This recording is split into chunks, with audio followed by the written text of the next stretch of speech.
This is the first of 4 either YouTube clips or SoundCloud lectures, depending on where you're accessing these, on the Crucible. I'm going to read through some quotations and give analysis of those quotations as we go through. In the first, we will start, of course, with Act 1, the first quotation. There are wheels within wheels in this village and fires within fires, and that's spoken by Mrs. Putnam. Mrs. Putnam is explaining the political nature of life in Salem. Nothing is ever as it appears on the surface, and there are often ulterior motives behind what people say in public. She uses a metaphor of a machine to indicate that one wheel may be driven by another inside it, but she then extends the idea to incorporate the idea of fires within fires. In this, she is again metaphorically indicating that what is seen on the surface is not necessarily the truth, but in this second iteration she also connotes hell and sin, suggesting to the other characters present that Salem is more sinful and less pure than they would have themselves believe. Quote number 2. My name is good in the village. Elizabeth Proctor is an envious, gossiping liar. Abigail Williams. The exclamation mark in this quotation suggests that Abigail is spitting the accusation out, and this reveals her bitterness as a character, and also the venom she puts into defending her own name. The quote also reveals how important a person's reputation is in Salem. Number 3. Mark this. If anyone breathe a word, or the edge of a word about the other things, I will come to you in the black of some terrible night, and I will bring with me a pointy reckoning that will shudder you. And you know I can do it. I have seen some reddish work done at night, and I can make you wish you had never seen the sun go down. Again, Abigail Williams. The use of colour in this quotation enhances the threat that Abigail is making. She promises to visit the girls in the black of night, and this obviously has connotations of evil, of something sinister, while she promises some reddish work, connoting that she will make the girls bleed if they discuss their dancing in the woods. Quote number 4. I have trouble enough without I come 5 mile to hear him preach only hellfire and bloody damnation. Take it to heart, Mr. Paris. There are many others who stay away from church these days because you hardly ever mention God anymore. That's John Proctor. Proctor is addressing 2 issues here: the hypocrisy of Salem and his own distaste for Paris as a minister. When he says that Paris only preaches hellfire and bloody damnation, he's pointing out that the focus of religion in Salem has shifted towards accusation and judgment, and away from the love and goodness which Christianity is supposed to promote. This shift in focus to damnation is the foundation of the village's desire to hang the witches. People now suspect, gossip, and point at one another, a very cruel interpretation of the Bible. Proctor finishes by warning Paris that he is not the only villager who believes the minister is addressing the wrong aspects of their religion.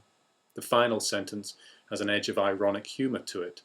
It's odd, don't you think, that Proctor is talking about a minister who doesn't mention God anymore. Number 5.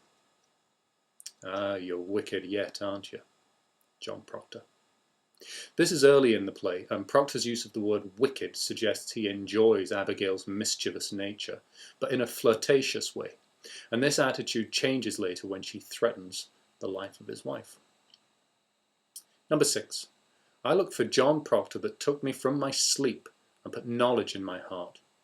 I never knew what pretense Salem was. I never knew the lying lessons I was taught by all these Christian women and their covenanted men. And now you bid me tear the light out of my eyes. I will not. I cannot. You loved me, John Proctor, and whatever sin it is, you love me yet. Abigail Williams. This is Abigail's confession of love and also shows her obsession. She cannot let Proctor go because he has shown her a life that Salem rejects. The knowledge she refers to is clearly sexual. Number 7. Abby, I may think of you softly from time to time, but I will cut off my hand before I reach for you again. We never touched. Proctor. Here, John Proctor uses hyperbole to make his point. He will not only avoid Abigail, he's willing to remove the part of his body that might have touched her. Number 8. Proctor says, "These are heavy books." And then Hale says, "Well, they should be. They're weighted with authority." Upon his arrival, Hale states his credentials. He is a man of reason. He will not be swayed by hysteria or anything other than the facts of the case. And that is symbolized in the books that he is carrying with him. The authority he says they possess comes from their being objective and considered. However, soon after, Hale has been drawn into the gossip, the accusations, and the unobjective nature of the hysteria, and he forgets the authority of his books. It is only later in the play that he understands that he has made a mistake in having faith in the court. Number 9. I want to open myself. I want the light of God. I want the sweet love of Jesus. I danced for the devil. I saw him. I wrote in his book. I go back to Jesus. I kiss his hand. I saw Sarah Good with the devil. I saw Goody Osborne with the devil. I saw Bridget Bishop with the devil. Abigail Williams. This is the first, if you like, explosion in the play from which much of the later drama spills. Abigail sees an opportunity to remove suspicion from herself by confessing to conjuring, and gives a dramatic, if you like, a confession to the court. But it is a cunning speech. Note how in the first half she is accepting her guilt, yet in the second half, when she is sure that the village has forgiven her, she turns the spotlight away from herself using the anaphora, "I saw, I saw, I saw," and places it firmly on the other women in the town. From being a suspected witch, Abigail has transformed herself into a trusted witness and the guiding hand of the court.